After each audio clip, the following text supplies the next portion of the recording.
Attack হয়েছে এবং সেই সামরিক স্থাপনায় প্রচুর হতাহত বা আহতের ঘটনা ঘটেছে, ধ্বংসেরও ঘটনা ঘটেছে। সবকিছু মিলে কালকে রাতে ইরান যা কিছু করেছে, ওই দেশটি এক ভয়াবহ অমানিসার রাত দেখেছে। এর পরের গুরুত্বপূর্ণ খবরটি কি? ইরানের ভেতরে তাদের লিডারশিপের এই মৃত্যু নিয়ে নানান রকম প্রশ্ন উঠছে আস্তে আস্তে। তাদের গোয়েন্দা মন্ত্রী ইরানের, তিনি মারা গেছেন। যিনি রাষ্ট্রকে নিরাপত্তা দেবেন, লিডারশিপের নিরাপত্তা দিবেন, তিনি নিজে মারা গেছেন। সর্ষের ভেতরে কিভাবে ভূত ঢুকেছে। আজকে দেখলাম আরব দুনিয়া সহ পৃথিবীর বিভিন্ন দেশের রিপোর্টগুলোতে ফুটে উঠছে ইরানের গোয়েন্দা ব্যর্থতার খবর। তারা বলছেন ইরান এই যুদ্ধে যতটুকু সাফল্য পাচ্ছে তার ততটুকুই ব্যর্থ হচ্ছে শুধু গোয়েন্দা ব্যর্থতার জন্য। তারা তাদের সর্বোচ্চ নেতা সুপ্রিম কমান্ডার আয়াতুল্লাহ আলী খামিনিকে নিরাপত্তা দিতে পারেনি। খামিনি কখন কোথায় অবস্থান করছেন, তার পরিবারের বাকি সদস্যরা কখন কোথায় অবস্থান করছেন, তাদের সেনাপ্রধান কোথায় আছেন, তাদের গোয়েন্দা প্রধান কোথায় আছেন, তাদের আইআরজিসি প্রধান কোথায় আছেন, এয়ারফোর্স বা নেভাল প্রধান কোথায় আছেন, পারমাণবিক বিজ্ঞানীরা কোথায় আছেন, প্রতি হাই অফিসিয়ালদের, প্রতিটি গুরুত্বপূর্ণ ব্যক্তির পুরো ডাটা যেন ইসরায়েলের হাতে পৌঁছে গেছে। প্রতিটা মুহূর্তে আপডেট জানায়। যখন আলী লারিজানির সাথে আমেরিকা যুদ্ধবিরতির পরিকল্পনা করছে, থার্ড কিছু দেশ ইরান এবং আমেরিকার মধ্যে দুতিয়ালি চালাচ্ছিল এবং এই আলোচনাটি এগিয়ে নেওয়ার কথা ছিল আলী লারিজানের, তখন সেই দেশটি, অর্থাৎ নেতাকাকুর দেশটি, তাকে হত্যা করেছে। অর্থাৎ তারা চায় কোনোভাবে যেন ট্রাম্প যুদ্ধবিরতির পর্যায়ে পৌঁছতে না পারে, তাই তারা কাঙ্ক্ষিত বা টার্গেট প্রাপ্ত ব্যক্তিদেরকে এভাবে হত্যা করছে। দ্বিতীয় যে বিষয়টি, ইরানের ব্যাপারে যে প্রশ্ন আসছে, ইরান এত বড় ব্যর্থতার মুখে বারবার পড়ছে, কিন্তু তারা তাদের দেশের ভেতরে থাকা বিশ্বাসঘাতকদের নির্মূল করতে পারছে না কেন?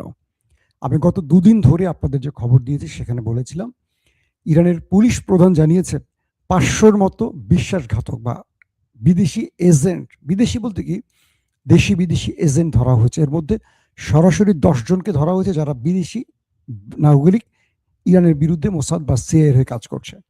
আর 500 ছিল, এর মধ্যে অধিকাংশ ছিল ইরানি, প্রতিবেশী ভারত, আফগানি এই অঞ্চলের। 250 জন সরকারি বড় বড় কর্মকর্তা।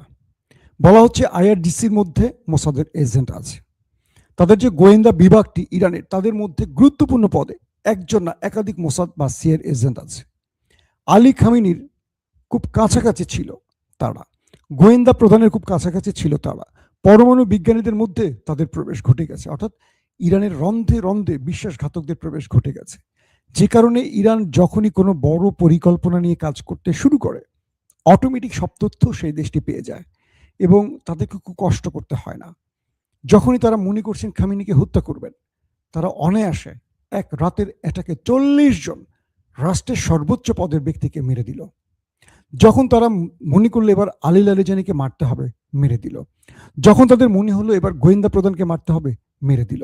এই দেশটির মধ্যে হামাসের রাজনৈতিক প্রধান ইসমাইল হানিয়া প্রাণ হারালো, অথচ ইসমাইল হানিয়া কাতার এবং তুরস্কে দীর্ঘদিন অবস্থান করছেন, কখনো টার্গেট করতে পারেনি।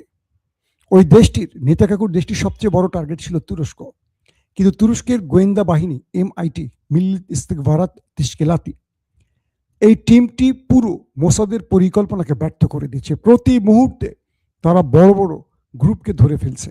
আপনারা জানেন ইভেন ফিলিস্তিনে যে যুবকরা ভালো প্রকৌশল বিদ্যা অর্জন করছে, যারা বড় বড় ইঞ্জিনিয়ার হয়ে বেরোচ্ছে, তাদেরকে টার্গেট করছে সেই দেশটি। তারা মালয়েশিয়ায় চলে গেছে, ধরেন সেখানে মোসাদ চলে গেছে তাকে হত্যা, সেখান থেকে এই এমআইটি তুর্কি গোয়েন্দারা তাকে বাঁচিয়ে ফিরিয়ে এনেছে। তো বলা হচ্ছে যে তুরস্কের মতো একটি দেশে যেখানে সব শ্রেণীর মানুষের বসবাস এবং ইসরায়েলি বা ইহুদিদের প্রচুর বসবাস তুরস্কে, আপনারা জানেন হয়তো, কিন্তু সেখানে সফল হতে পারে না সিআইএ কিংবা মোসাদ। কতটা পারফেক্টলি কাজ করছে তুরস্কের গোয়েন্দা সংস্থা, কিন্তু ব্যর্থ হচ্ছে কারা? ইরানের গোয়েন্দা বাহিনী। এখন ইরান প্রতি মুহূর্তে বিশ্বাসঘাতকদের ধরপাকড় করছে, তাদের ফাঁসি, আজও ফাঁসি হয়েছে কজনের, প্রতি মুহূর্তে ফাঁসি দিচ্ছে। কিন্তু রাষ্ট্রের ভেতরে গুরুত্বপূর্ণ লোকদের মধ্যে বিশ্বাসঘাতকদের কারণে ইরান বারবার ব্যর্থ হচ্ছে।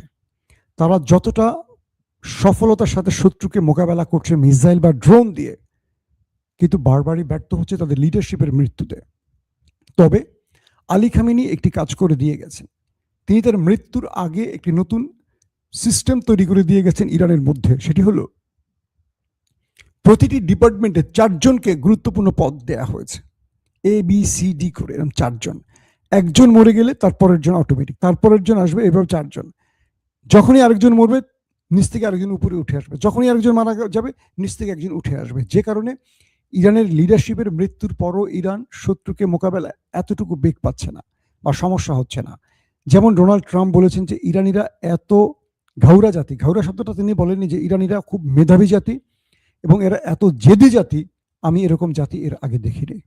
কারণ আমেরিকার ভয়ে সবাই বলে না যে বাঘে মহিষে এক ঘাটে পানি খায়, কিন্তু সেই আমেরিকাকে সমানে মধ্যপ্রাচ্যে ধরে ধরে খুঁজে খুঁজে পেটাচ্ছে এই দেশটি। এবং ট্রাম্প তার রণতরী পাঠাচ্ছে, সেই রণতরীতে হিট করে আগুন ধরিয়ে দিচ্ছে। ট্রাম্প খার্গ দ্বীপে যখন অ্যাটাক করে, সেম কিছুক্ষণের মধ্যে গালফ কান্ট্রিতে মার্কিন ঘাঁটিগুলোকে জ্বালিয়ে শেষ করে দেয় খামেনি বাহিনী। অর্থাৎ ট্রাম্প যা করছে তার চেয়ে বড় অ্যাটাকটা একটু পরে তারা করছে। আজকে মার্কিন যুক্তরাষ্ট্র দাবি করেছে তারা 2200 কেজি ওজনের বাংকার ব্লাস্টার বোমা মেরেছে ইরানের মধ্যে। বুঝতে পারছেন, ইরানের একটা বেসকে প্রায় ধ্বংস করে ফেলেছে। কিন্তু ইরান দেখা যাবে একটু পরে তারা 2400 কিলোমিটার কেজির আরেকটা মারবে। অর্থাৎ প্রত্যেকটা ক্ষেত্রে তারা তাদের প্রতিশোধ নিচ্ছে, কিন্তু কাঙ্ক্ষিতভাবে তারা বিজয়টা ধরে রাখতে পারছে না তাদের গোয়েন্দা ব্যর্থতার জন্য। এতগুলো ব্যক্তির মৃত্যু প্রমাণ করে দিচ্ছে যে ইরানকে যে কোনো সময় এর চেয়ে বড় মাসুল দিতে হতে পারে। আমি মনে করি ইরানের উচিত তুরস্ক এবং পাকিস্তানের গোয়েন্দা বাহিনীর সাথে একটা কোলাবোরেশন করে তাদের গোয়েন্দা বাহিনীর মধ্যে সকল লোকদেরকে ছাঁটাই করে নতুনভাবে এই প্রতিষ্ঠানটাকে তৈরি করা। কারণ এত বেশি বিশ্বাসঘাতকরা এখানে ঢুকে গেছে যে ইরান কুলিয়ে উঠতে পারছে না। বিদায় নিচ্ছে দর্শক, ইনশাআল্লাহ আজ রাত 11টা থেকে 12টার মধ্যে আবার আসার চেষ্টা করব। যারা আমার চ্যানেলে প্রথমে এসেছেন অবশ্যই বলবো সাবস্ক্রাইব করে রাখতে পারেন আন্তর্জাতিক প্লাস বাংলাদেশের খবর পেতে। আর যারা ফেসবুকে দেখছেন তাদের জন্য শুভকামনা, একটু বেশি বেশি কমেন্ট করবেন। এই খবরগুলো তো বুঝতে পারছেন অনেক রকম কারণ তৈরি হয়, একটু বেশি বেশি সাবস্ক্রাইব করেন, ফলো করেন, আমাদের সঙ্গেই থাকেন। আল্লাহ হাফেজ। ওপেন দাইস মানে সত্যকে সত্য বলা, মিথ্যেকে মিথ্যে বলা। আমরা শোনা কথা নয়, চোখে যা দেখি তাই বলি।